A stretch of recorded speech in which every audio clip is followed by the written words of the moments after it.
The man known to history as Marco Polo was born around 1254 into a wealthy merchant family in the city of Venice.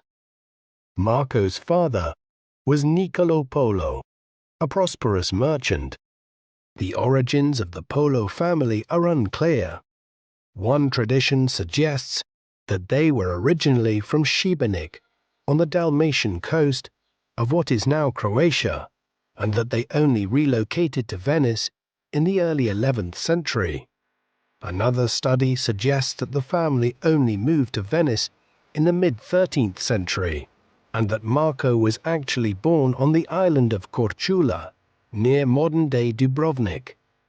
At the time of Marco's birth, the Republic of Venice was one of just dozens of Italian city-states, though one of the most powerful, dominating the sea routes of the Adriatic Sea and with extensive trading connections and colonies in the eastern Mediterranean.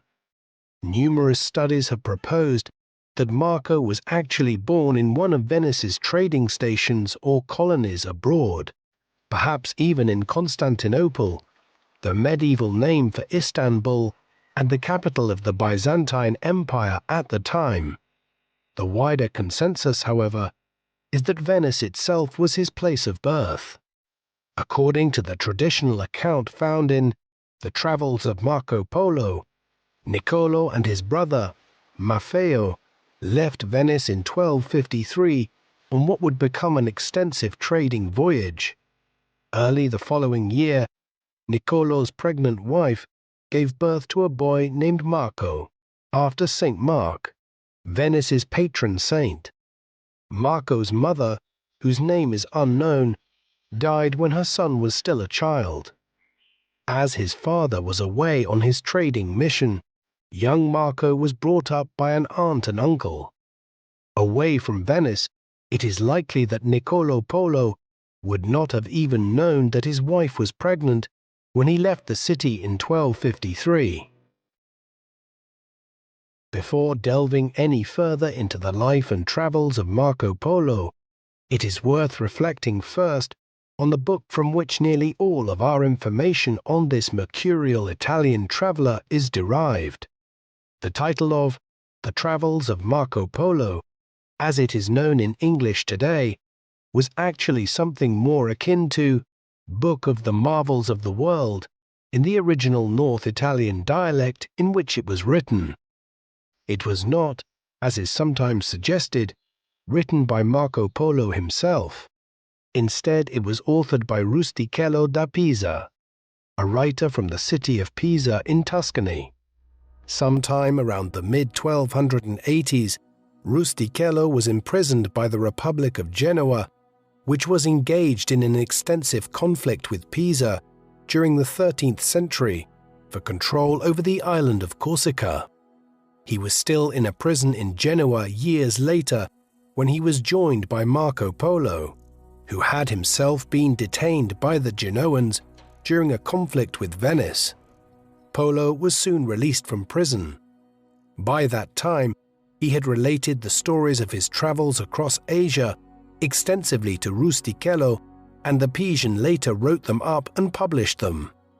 This was in manuscript form, and in the 14th century, hundreds of copies in various French and Italian dialects were circulating around Europe, indicating its popularity as a travelogue. Nearly all of what follows is based on The Travels of Marco Polo.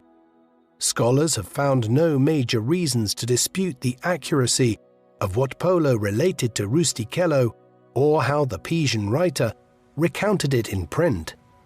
The curiosities about the world which Polo encountered in Central Asia and China would have been so unusual to European readers in the late medieval period that he would not have needed to exaggerate in order to make his work of wide interest. The Venice that Marco Polo grew up in was a thriving commercial center, with trading interests as far afield as Constantinople, the Black Sea, the Levant, and Alexandria in Egypt.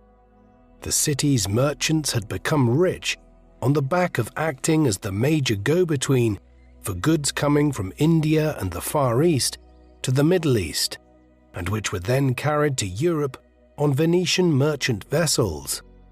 An embryonic banking and insurance system had developed in Venice and other cities like Genoa, Pisa, and Florence in the High Middle Ages to facilitate and finance this extremely lucrative trade. Venice had also become a major naval power in the process, with a huge merchant navy and a substantial fleet of war galleys. Indeed, so powerful were the Venetians that a half a century before Polo was born, the Venetians had largely co-opted the Fourth Crusade into conquering Constantinople and for a time occupying much of the lands of the Byzantine Empire.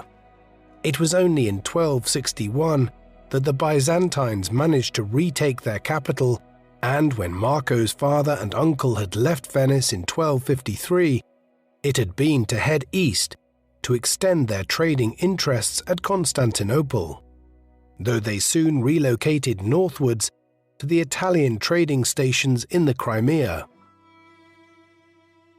As significant as Venice's ties to Constantinople and the Eastern Mediterranean were, Marco Polo's life would be shaped by developments much further to the east.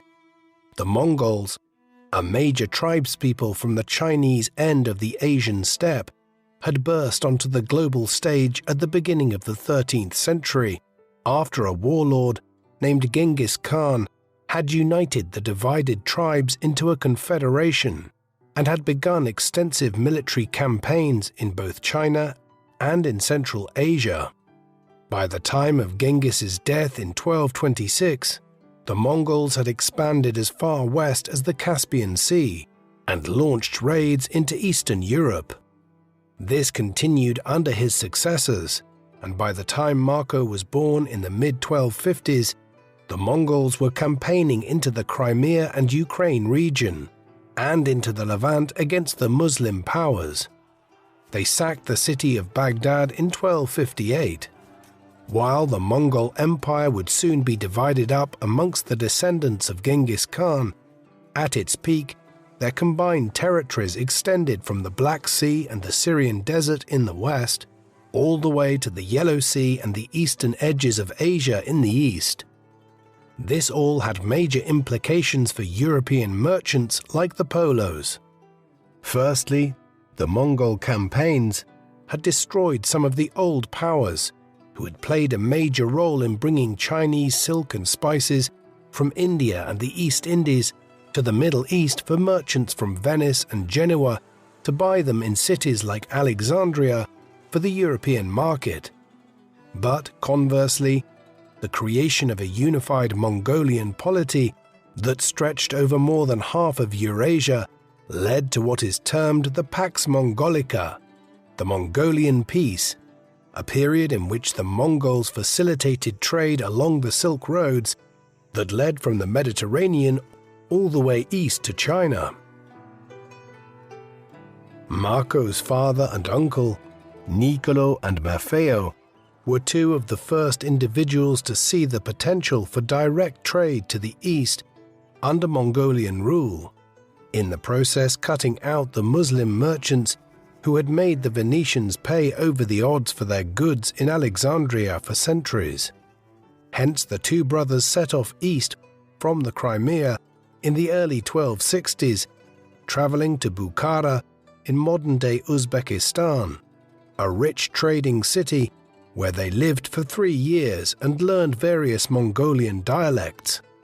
In 1265, they received an invitation from the most powerful of the Mongol lords, Kublai Khan, who ruled China, to head east to visit his court at Khan Balik, on the site of modern-day Beijing. There the Polos found Kublai to be a wise and intelligent ruler. His mother was also a Nestorian Christian, a sect of Christianity that believed in the separation of Jesus Christ's human and divine forms, one which had flourished in Asia in medieval times. Thus Kublai was sympathetic to the Christian Polos, and they soon acquired trading concessions from him and a right of free passage around the Mongol territories.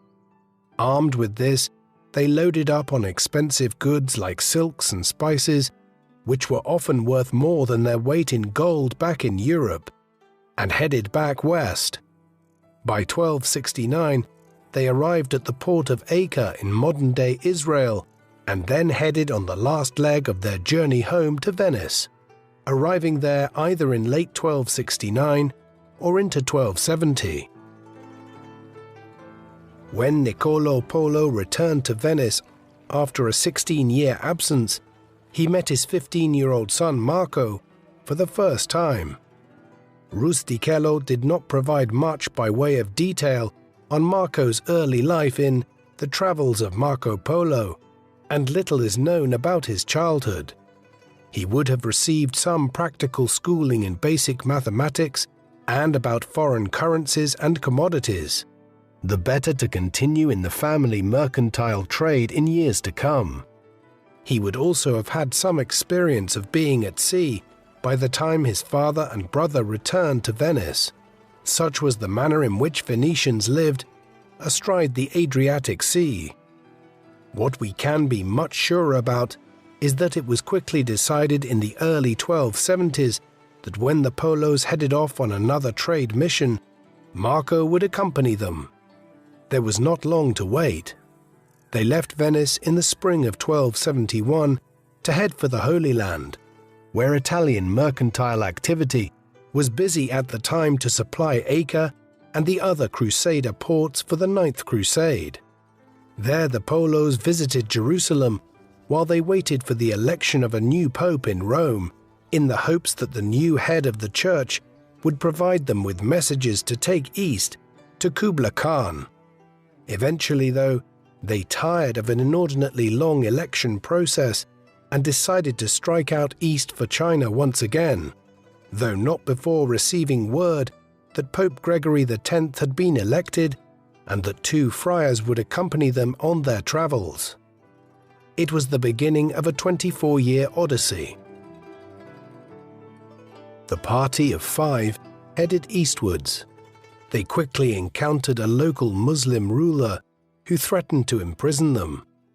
At that juncture, the 2 friars, with a wealthy regard for their lives and the perils that lay ahead, decided to return home, while the 3 Venetians continued on, motivated by the belief that religious differences were no obstacle to trade.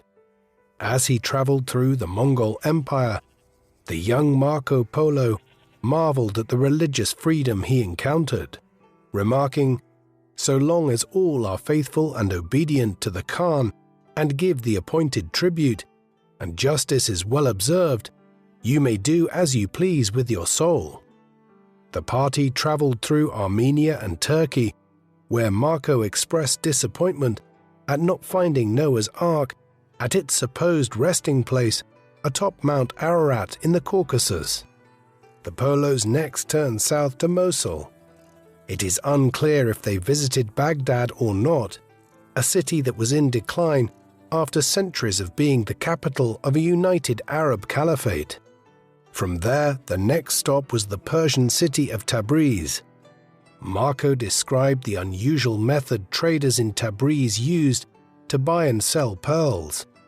They would face each other with their hands covered in fabric, and rather than conducting business out loud, they would signal the terms of the deal by squeezing each other's fingers and wrists, ensuring that the price of the deal remained secret to third parties. The Venetians journeyed across Persia to the port of Hormuz, hoping to board a ship and sail to India, from where they would travel to China by land. However, they found the ships unseaworthy for the crossing of the Indian Ocean and instead decided to go back north.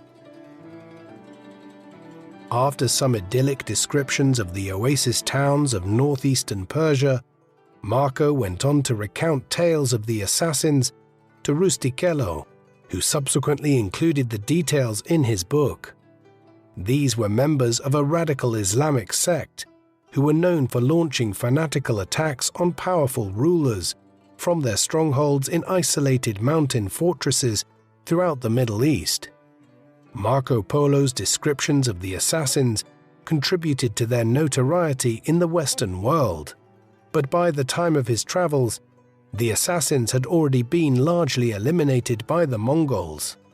The Venetian party then turned east to Afghanistan, visiting the site of Balkh, ancient Bactria, which enjoyed a reputation as one of the finest cities in the world until its permanent destruction by Genghis in 1220. While Marco was able to refer to the legendary tales of Alexander the Great in Bactria, the lands further east were only known to him through the stories of the elder Polos. Despite suffering from heat and thirst, the Venetian party rode their trusty camels through the sands of Central Asia, acquiring much-needed supplies at the oasis towns on the way. Eventually they arrived at the oasis region of Badakhshan, now divided between Afghanistan and Tajikistan. Marco was delighted by the region, known for its trade in precious stones such as rubies and lapis lazuli, the blue gemstone prized for its intense color. The young Venetian came to know the region well, as he fell ill, and the Polos had to stay for a year here until he recovered. It has been speculated that he was suffering from tuberculosis, which he may have contracted as a child, and the symptoms of which only manifested during the stressful journey across Asia. By the time of Marco's recovery, it was 1273, a full 2 years after he, his father and his uncle had left Venice. A few weeks later, they faced the formidable obstacle of the Pamir Mountains, which Marco described as one of the highest places in the whole world, observing that there were no birds at the high altitude because there was nothing for them to eat. However, once he reached the expansive plateau, nicknamed the Roof of the World, he was surprised to encounter a large lake accompanied by the best and fattest pasture of the world, on which grazed multitudes of wild sheep. The plateau was not as friendly to humans, and the Polos struggled to keep their campfires going in the low oxygen environment. 2 months later, having crossed the Pamirs, they arrived at Khotan, on the edge of the Taklamakan Desert, where they replenished their dwindling supplies. The arduous trek through the Taklamakan only brought them to the edge of the considerably larger Gobi Desert. The temperatures fluctuated wildly each day in this desolate landscape, from 40 degrees Celsius during the daytime to below freezing at night. Marco later recollected hearing a phenomenon called the singing sands, caused by the wind on the dunes, which many interpreted at the time as the souls of those who had died in the desert crying out. At last the Venetian party arrived among the Tangut, a Tibetan people who had ruled over a sizable domain in western China before the Mongol conquest. Although he had been confused about the religion of the Buddhists during his earlier encounters with them, Marco expressed admiration for the devotion of the Tangut Buddhists and drew a number of parallels with Christianity, likening the worship of Buddha statues in different forms to the veneration of saints. He was less impressed by the morality of the lay people outside the monasteries, observing that the men frequently took up to 30 wives, and those who were too old could be replaced by a younger sister. Marco was more intrigued by the customs in the oasis town of Kumul, now known by its Chinese name of Hami, where the menfolk were so accommodating of guests from afar that they would invite them to sleep with their own wives for the duration of their stay, and the women were more than happy to oblige.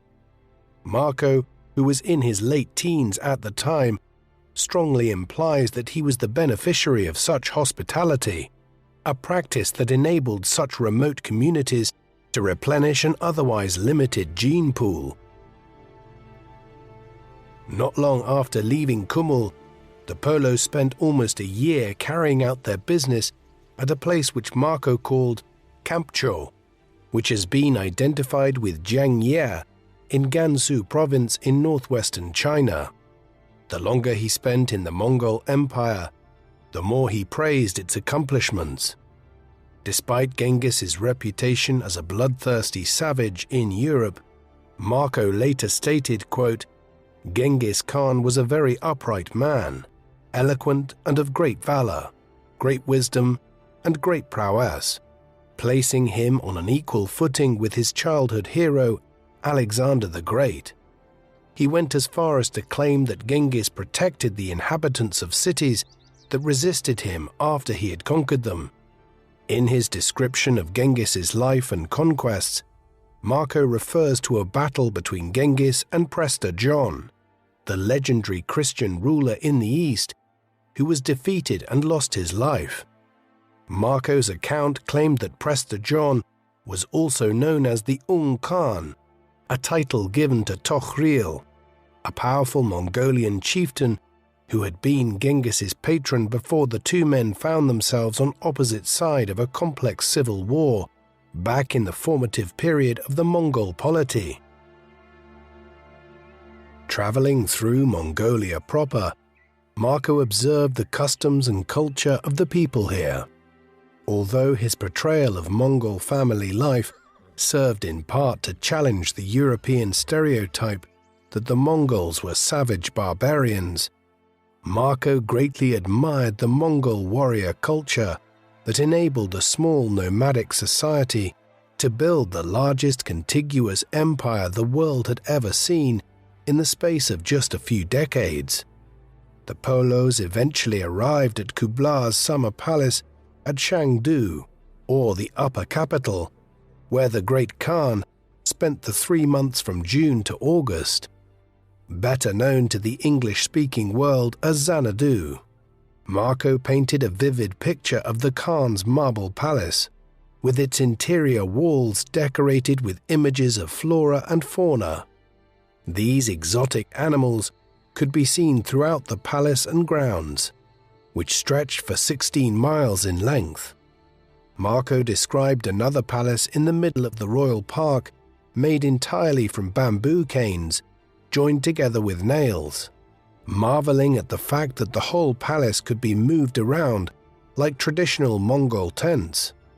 Marco's account of Xanadu gave the impression of a fantastical paradise, with golden drinking vessels that floated from the table to the Great Khan and back again, seemingly without anyone touching them.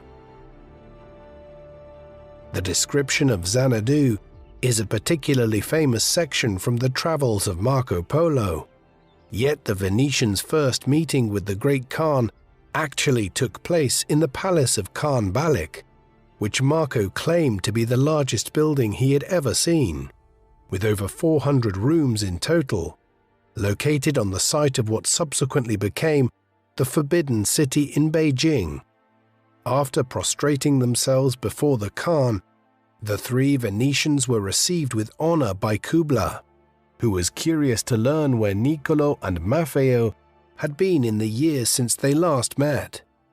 The 2 brothers presented the Great Khan with official documents from Pope Gregory, as well as a gift of the oil from the Holy Sepulchre in Jerusalem, which particularly delighted Kublai.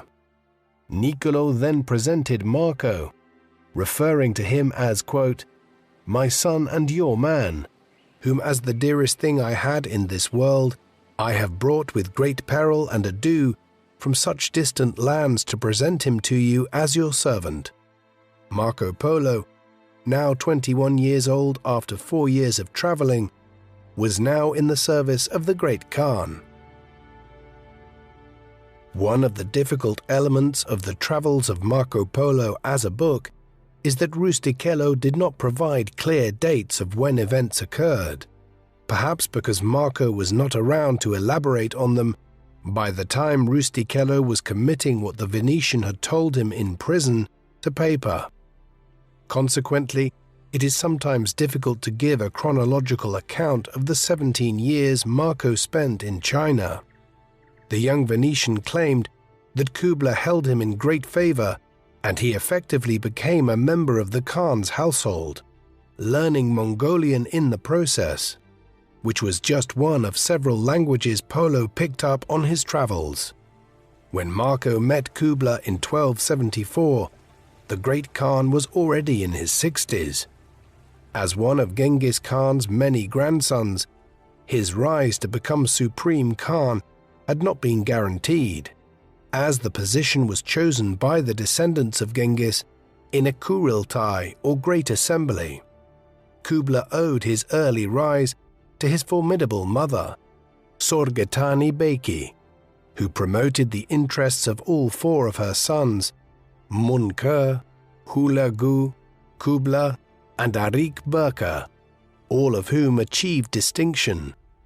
During the 1250s, Kublai proved himself as a military leader, helping his brother Munkur conquer the kingdom of Dali in southwest China.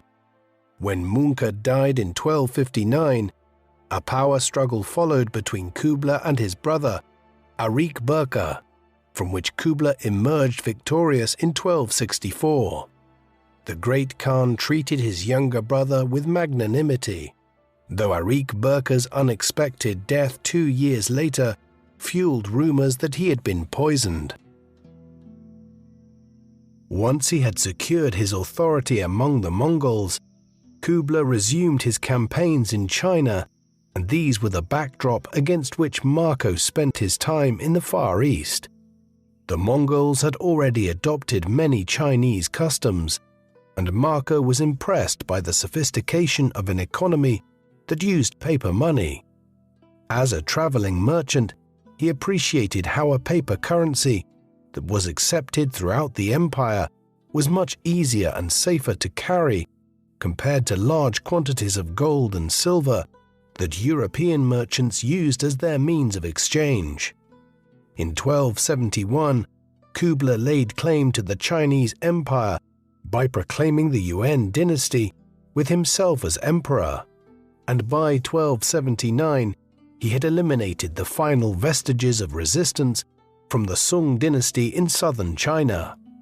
However, even as he consolidated his power in China, Kublai's authority elsewhere was in decline, and the empire began to fragment into 4 distinct entities: the Yuan dynasty in China and Mongolia, the Golden Horde in Russia, the Chagatai Khanate in Central Asia, ruled by the descendants of Genghis's second son, Chagatai, and the Ilkhanate in the Middle East, ruled by Hulagu and his descendants.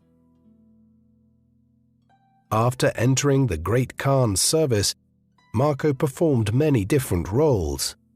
He spent most of his time at the Khan's court, at Khan Balik and Shangdu, informing Kublai about Europe and its people and customs. He also traveled extensively throughout the empire on business for the Khan, collecting taxes, participating in local administration, and gathering intelligence about the local people. His first mission was to a place called Karajian, a Turkic name for the kingdom of Dali, which after its conquest by Kublai in 1253 became Yunnan province in southwestern China. During these missions, Marco took notes about the customs and economic potential of each region, which he would report back to the Khan. These notes kept his recollections of the lands he visited clear in his mind, and they later informed the composition of the famous account of his travels. Marco had a good eye for administration, and he left a detailed account of the postal system that allowed Kublai to administer his vast empire from Khan Balik. If they needed to, the emperor's messengers could travel up to 250 miles a day on horseback by carrying a token that enabled them to change horses at each post house. On the main roads leading out from Khan Balik, these post houses were found 25 miles apart from each other, all of them accompanied by what Marco later described as a large palatial hotel to cater for the needs of any travelers staying overnight. Each of the post houses had at least 400 fresh mounts, ready for the Khan's messengers speeding across the empire on horseback. Marco claimed that there were 10,000 of these post stations throughout Kubla's territories.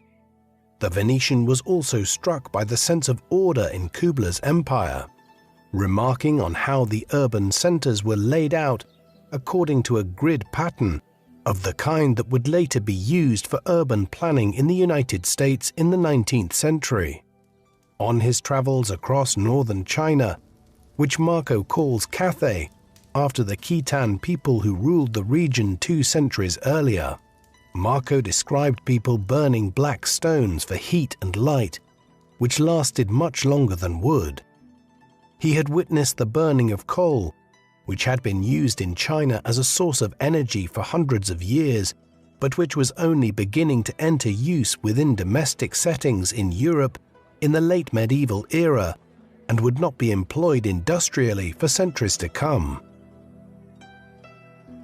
Marco's description of his journey to Karajian was probably an amalgamation of 2 or 3 journeys he made to what is now southwest India.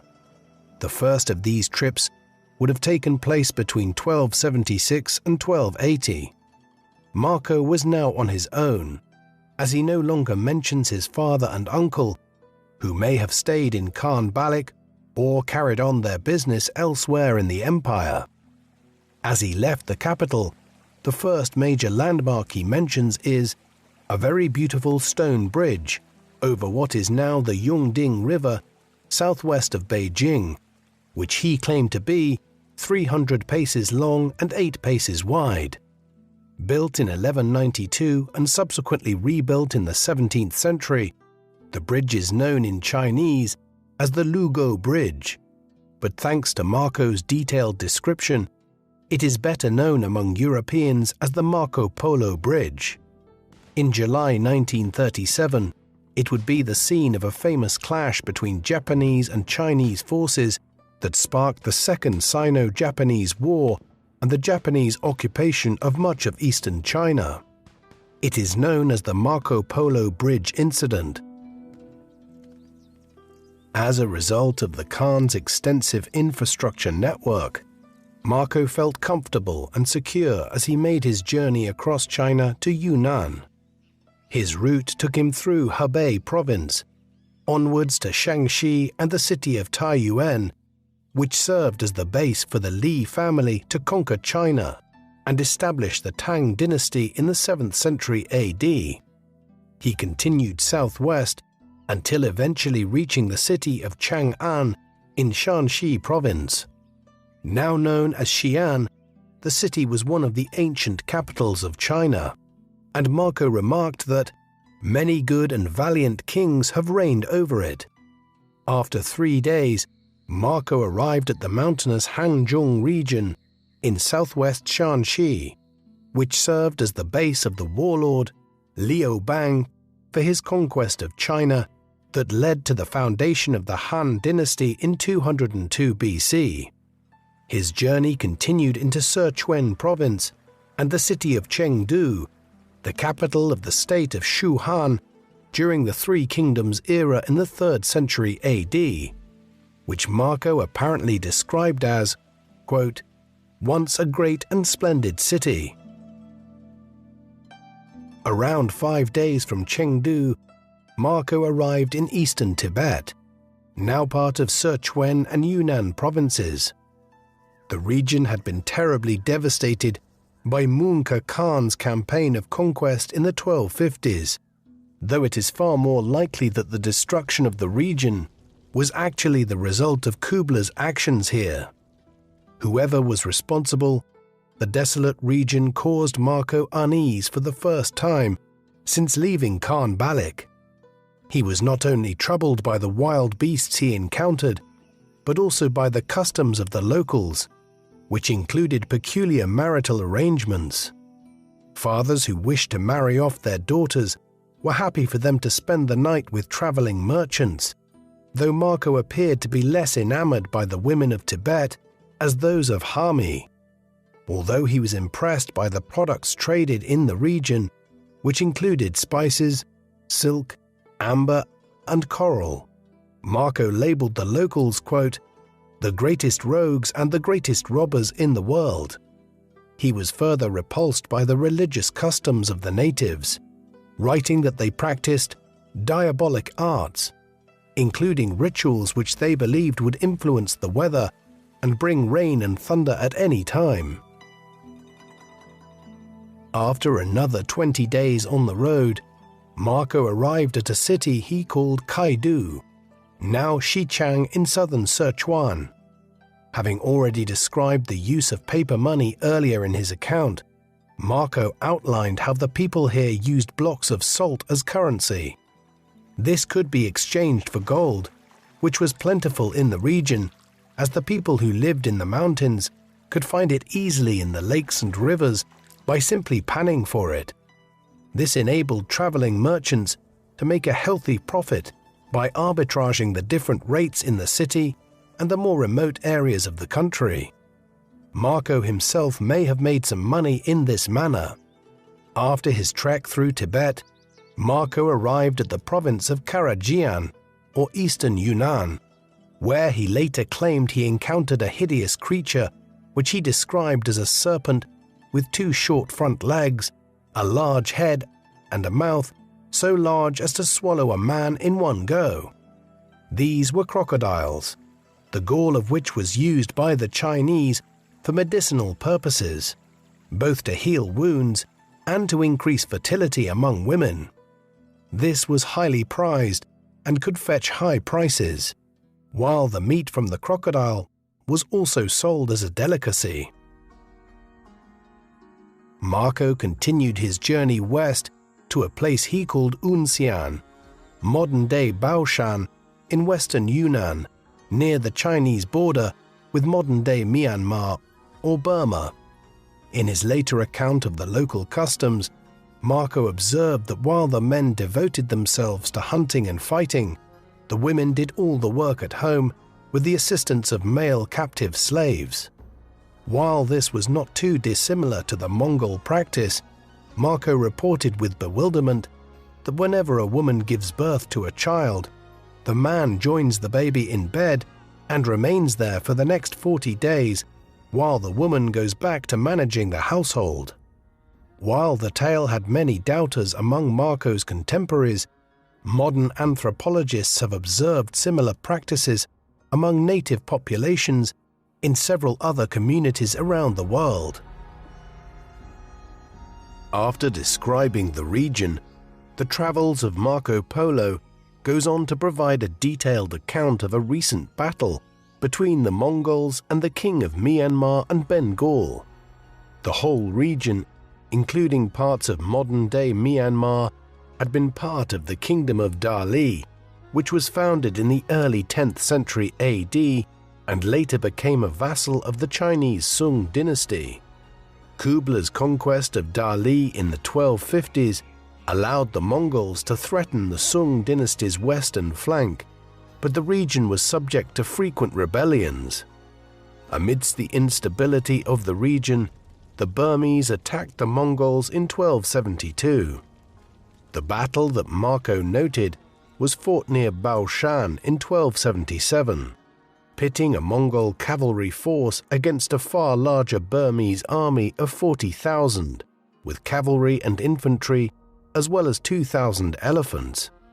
Although the elephants caused the Mongol horses to take fright, the Mongols dismounted to fight on foot and managed to drive off the elephants with bows and arrows before engaging in hand-to-hand combat to seal their victory.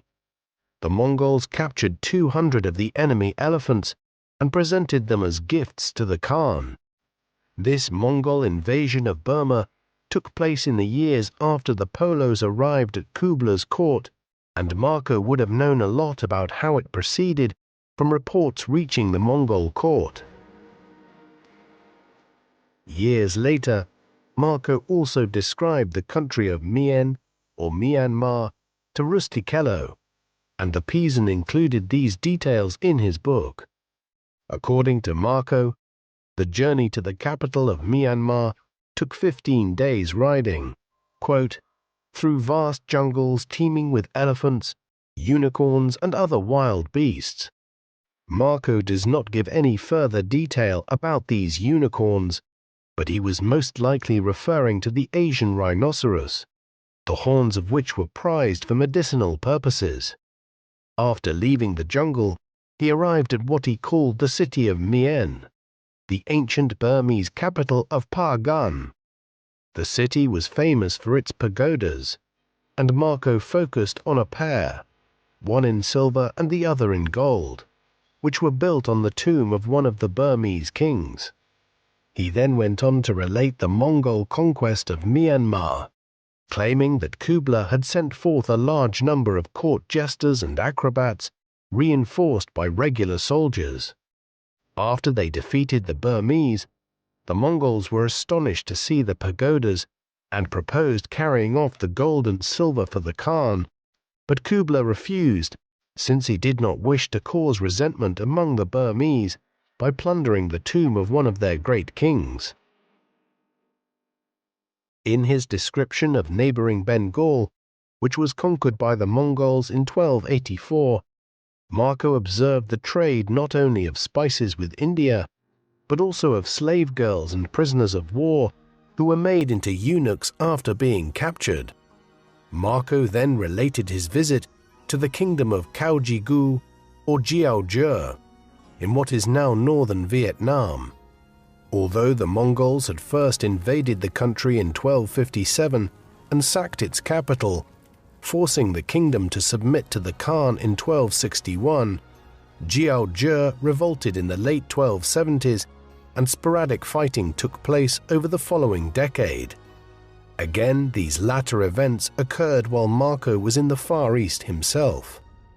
After Vietnam, Marco began his return journey to Khan Balik, traveling through parts of eastern Yunnan and Sichuan. At Guizhou, located east of the modern-day city of Chongqing, Marco encountered fearsome lions who threatened to attack traveling merchants during the night, forcing them to sleep on a raft on the river. In order to defend themselves from these beasts, Marco claimed that the men would train a pair of wolves to work with them to kill the lions. It took 12 days for Marco to go from Guizhou to Chengdu, where he retraced his steps back to the capital. After the account of his travels into southwest China, Myanmar, Bengal, and Vietnam, there is then an itinerary of the Venetians' travels into eastern China, presented in the Travels of Marco Polo, although once again, Marco probably made several such trips which were later presented as one long journey by Rustichello to make the account more readable.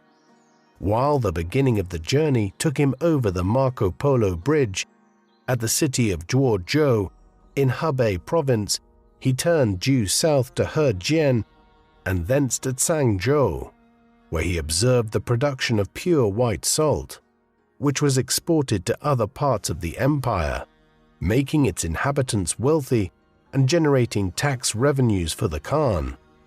He probably followed the course of the Grand Canal until he arrived at Jining, which Polo described as a busy river port with one channel following west to the province of Cathay, or northern China, and another following east towards the province of Manzi, a term that Marco used to describe the recently conquered Sung dynasty in southern China. Continuing on a southeastern course, Marco eventually reached the Huai River, which in Marco's time shared a course with the Yellow River, which Marco called by its Persian name Karamoran. The Yellow River marked the boundary between the former Jin Empire in northern China, conquered by the Mongols in 1234, and the southern Sung, which was not fully conquered until 1279. The travels of Marco Polo went on to give an account of the Mongol conquest of the southern Sung, whose ruler was referred to as Fakfur, a term used by Persian and Arab historians meaning son of God, roughly corresponding to the Chinese Tianzi, or Son of Heaven. In 1268, Kublai dispatched a general named Ba Yan 100 Eyes at the head of a cavalry force of up to 200,000 men, supported by a river fleet, to invade the Sung Empire. Marco describes how Ba Yan had requested submission from 5 cities on his path, all of which refused. The Mongol commander simply bypassed them and continued on his march, knowing that Kublai was following behind with reinforcements. Once he arrived at the 6th city that refused to submit, he stormed the city and massacred the inhabitants. Ba Yan took several other cities in quick succession and headed straight for the capital, the city of Hangzhou, which Marco called Chuinsai. The Venetian explorer painted a sympathetic portrait of Phak 4, otherwise the Sung Emperor Du Zong, who reigned between 1264 and 1274. Marco claimed that the emperor took care of 20,000 young children a year who were abandoned on the streets by poor mothers who could not afford to bring them up. The children were either adopted by rich childless families or remained in the care of imperial nurses until they were old enough to be married to each other in a ceremony presided over by the emperor. As Ba Yan approached Hangzhou, Marco claimed that the Sung emperor fled the city by ship and sailed towards India, while his empress defiantly attempted to defend the city before eventually submitting to the Mongols, after which she was treated with great courtesy at Khan Balik. In fact, Du Zong died in 1274 and was succeeded by his 3-year-old son, Emperor Gung, with Du Zong's aunt, Empress Dowager Xie, acting as regent. In 1276, after a show of resistance, the Dowager led the child emperor to Bayan's camp and submitted. The emperor's 2 younger brothers escaped by sea to Fujian province, but after Sung forces were defeated in 1279 in a naval battle on the south coast of China, the Sung prime minister took the uncrowned 7-year-old emperor Zhao Bing in his arms and jumped into the sea. After arriving at Xiangyang in Hubei province, Marco, his father and his uncle allegedly played an important part in bringing the city under Mongol rule. According to Marco's account, while the rest of the Sung Empire had surrendered to Kublai, the fortress at Xiangyang continued to hold out for 3 years. The Great Khan, in his frustration, turned to the 3 Venetians and asked them if they had any ideas to take the city. The Venetians informed the Khan of European mangonels, a type of siege engine or catapult which could throw heavy rocks against the walls of enemy fortresses and bring them down.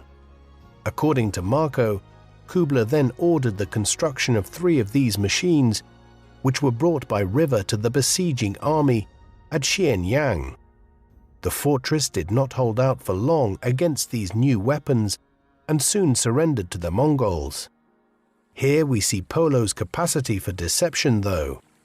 Nearly everything in this tale, as he would have related it to Rustichello, was untrue. The siege of Xianyang actually ended in 1273, 2 years before the Polos arrived at Kublai's court in 1275. The Mongols did prevail in the siege after introducing new siege engines to their armies, but both Mongol and Chinese sources credit Arab siege engineers with the innovation. Polo was claiming credit for something which he had nothing to do with.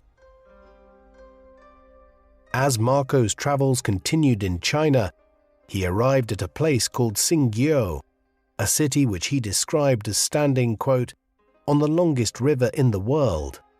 This might have been Zhongzhou in Jiangsu province, near the estuary of the Yangtze River, the longest river in China and the 3rd longest in the world, surpassed only by the Nile and Amazon rivers. Marco suggested to Rustichello that the amount of commercial shipping and naval traffic on the river was greater than that of all Europe's rivers combined. On his way to Hangzhou, Marco went past the large and splendid city of Changzhou, where a massacre had recently been inflicted on the city by Bai Yan's army after the city's garrison resisted more fiercely than anticipated. Of the large and very splendid city of Suzhou, measuring 40 miles in circumference, he remarked that there were 6,000 stone bridges and an unimaginable number of inhabitants there. He went on to observe that, quote, if they were a warlike nation, the men of the province of Manzi would conquer all the rest of the world.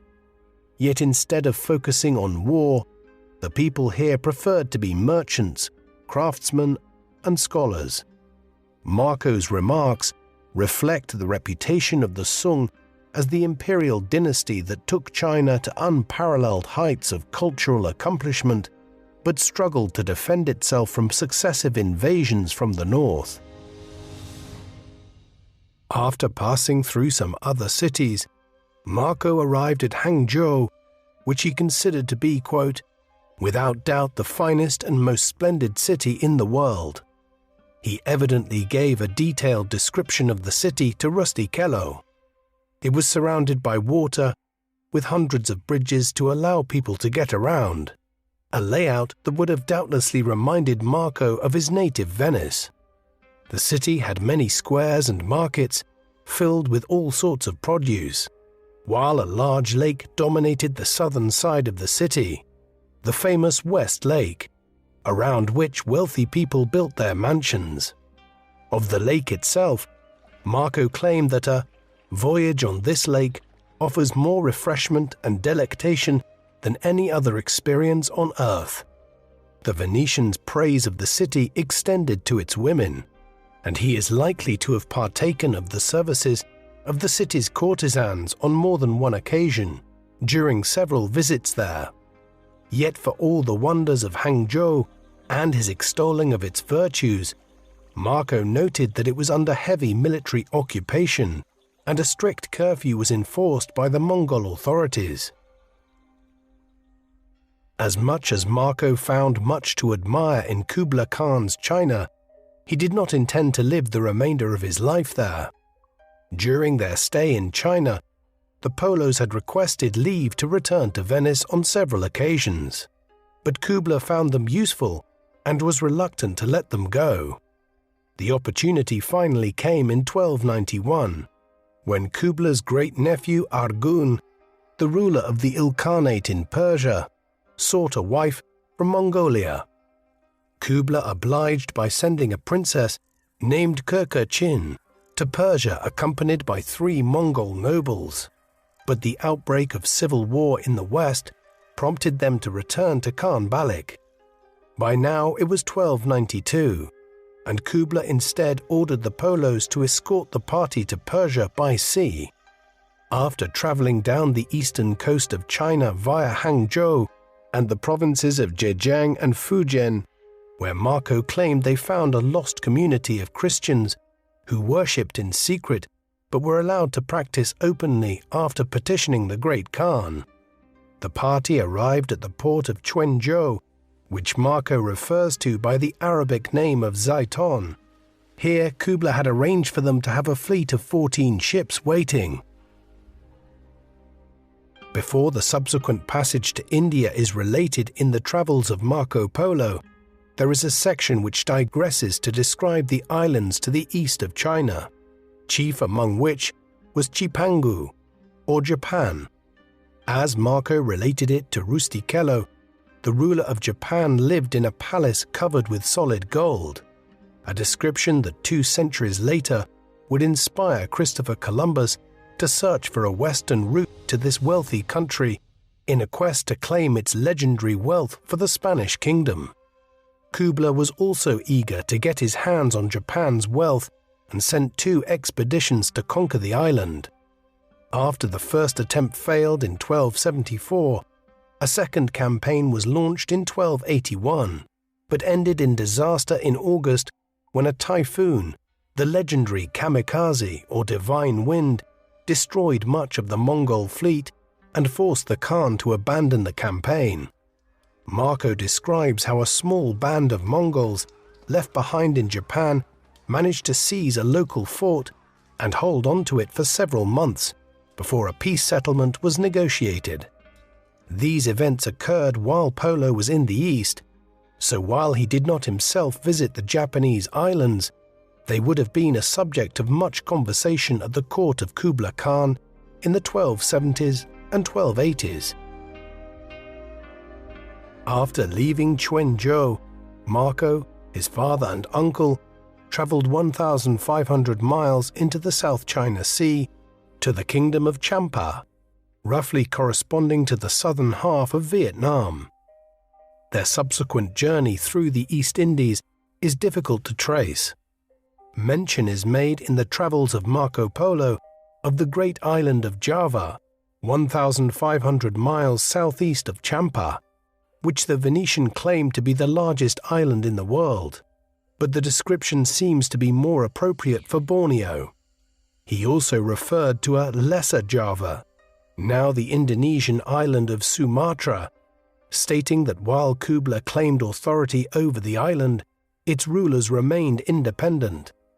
After sailing through the Straits of Malacca, the Polo stopped off at Ceylon, the pre-modern name for Sri Lanka, before sailing around the southern tip of India and up its western coast. There the Polos allegedly attempted to find the tomb of the Apostle St. Thomas, said to have been martyred in India and buried near Madras. The Travels of Marco Polo claims that the journey across the Indian Ocean took 18 months, and that by the time the party finally arrived at the port of Hormuz in the Persian Gulf, only 18 of the initial party of 600 that left China were still alive. We can probably assume that Marco was once again exaggerating here. Upon their arrival, Princess Kirkachin discovered that Arghun Khan, her intended husband, was already dead. She was therefore married to his young son, Khazan. After remaining at the Persian court for 9 months, the Polos were allowed to return to Venice by land. On the way, they learned of Kublai's death in the Far East in February 1294. As the Polos passed through the kingdom of Trebizond in northern Turkey, the corrupt local authorities demanded a large quantity of their wealth and the valuable goods they had brought with them before they were allowed to continue their journey. They eventually arrived at Venice in 1295, their long hair and Mongol kaftans making them an object of curiosity among their compatriots. When they returned to their house, they were turned away as strangers by relatives who had moved in and taken possession under the impression that the 3 men were all dead. After all, it was 24 years since they had left the city. When Marco departed, he was around 17 years of age. He returned a man in his early 40s. Despite this, nothing the Polos told their compatriots about their adventures in the service of the great Khan was believed, until they produced evidence of their wealth by displaying the priceless gemstones sewn into their kaftans. The Polos returned to Venice at a time when the city was engaged in war with its maritime rival, Genoa. Despite his history of serving Kublai Khan and his adoption of Mongol customs, Marco remained a proud Venetian and sponsored and captained a Venetian ship. When a Venetian fleet was defeated at the Battle of Korčula in September 1298, Marco was taken prisoner.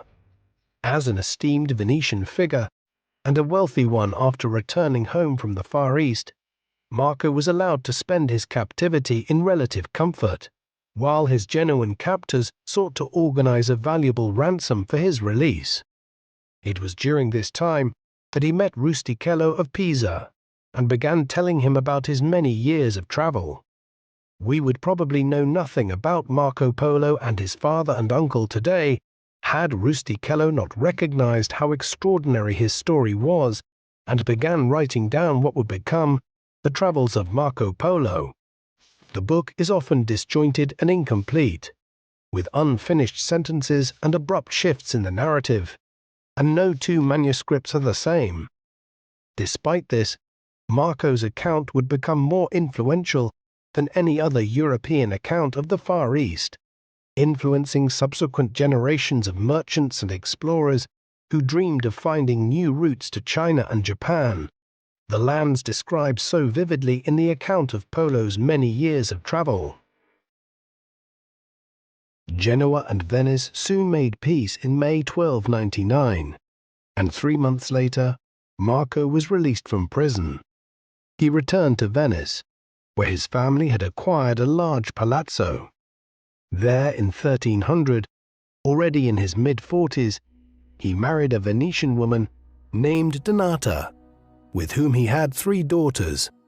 By this time, his father Niccolo was dead, but he continued to work with his uncle Maffeo in the family's trading company until the latter's death around 1310. By then, Marco was in his mid-50s and had inherited most of the family's assets.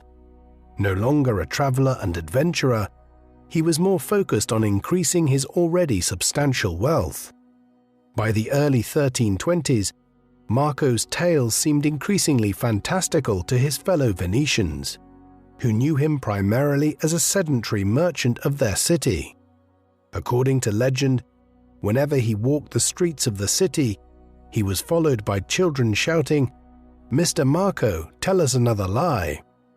Another account, this one written by a Dominican friar named Jacopo d'Acqui, relates how after Marco fell seriously ill in 1323, his friends urged him to admit that the tales he had told for so many years were made up. The bedridden man replied, "Friends, I have not written down half of those things I saw." He would never recover from his illness, and he died on the 9th of January 1324 at the age of 69. Marco Polo enjoys a legacy as one of the greatest travelers in world history. A native of the Venetian merchant republic, Marco joined his father and uncle on their journey to Kublai Khan's court as a teenager, and would serve the Great Khan for 17 years, during which he traveled extensively throughout China, making detailed observations of local societies, economies, customs, and religious beliefs. After returning home after 24 years of travel, his participation in the Battle of Korčula proved a stroke of fortune, as it introduced him to Rustichello of Pisa, who helped him immortalize his travels. The travels of Marco Polo soon became a literary sensation, with dozens of manuscript copies of it from the 14th and 15th centuries attesting to its popularity in Italy and France, while the printing revolution thereafter brought many new readers across Europe. It would inspire future explorers and also offered a template for the burgeoning genre of anthropological studies of foreign societies in early modern Europe. Ultimately, his story is one of strange paradoxes. The travels of Marco Polo were made possible by the brief peace which existed across Asia during the era of Mongol rule that followed from decades of brutal Mongol war and conquest. Soon, Central Asia and the Middle East would collapse back into warring states and rival powers, blocking the route of Europeans to the east once again. With that, new sea routes to the lands Polo had described would be sought after. Hence, in his own way, Polo was instrumental in opening the European mind to the possibility of new worlds to explore. What do you think of Marco Polo? Do you believe that he gave an accurate account of his travels and his many years of service at the court of Kublai Khan, or might he have embellished what he related to Rustichello of Pisa quite a bit? Please let us know in the comment section. And in the meantime, thank you very much for watching.